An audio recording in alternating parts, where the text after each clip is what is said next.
Out with the old. Miranda and Ella blasted off. They attached themselves to a new crowd destined for high school glory.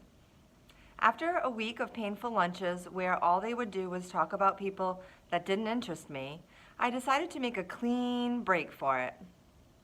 They asked no questions. I told no lies. We just went our separate ways. I didn't even mind after a while. I stopped going to lunch for about a week, though, to make the transition easier, to avoid the fake, "Oh shoot, there's no room for you at the table, Olivia." It was easier just to go to the library and read. I finished War and Peace in October. It was amazing. People think it's such a hard read, but it's really just a soap opera with lots of characters. People falling in love, fighting for love, dying for love. I want to be in love like that someday. I want my husband to love me the way Prince Andre loved Natasha. I ended up hanging out with a girl named Eleanor who I'd known from my days at PS 22. Though we'd gone to different middle schools. Eleanor had always been a really smart girl, a little bit of a crybaby back then, but nice. I never realized how funny she was. Not laugh out loud daddy funny, but full of great quips. Quips? And she never knew how lighthearted I could be.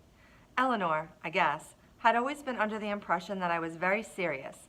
And as it turns out, she never liked Miranda and Ella. She thought they were stuck up. I gained entry through Eleanor to the smart kids table at lunch. It was a larger group than I'd been accustomed to hanging out with, and a more diverse crowd.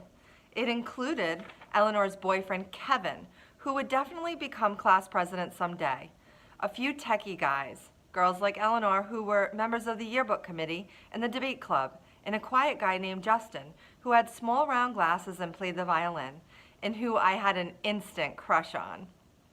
When I'd see Miranda and Ella, who were now hanging out with the super popular set, we'd say, "Hey, what's up?" and move on. Occasionally, Miranda would ask me how August was doing, and then say, "Tell him I say hello." This I never did, not to spite Miranda, but because August was in his own world these days. There were times, at home, that we never crossed paths.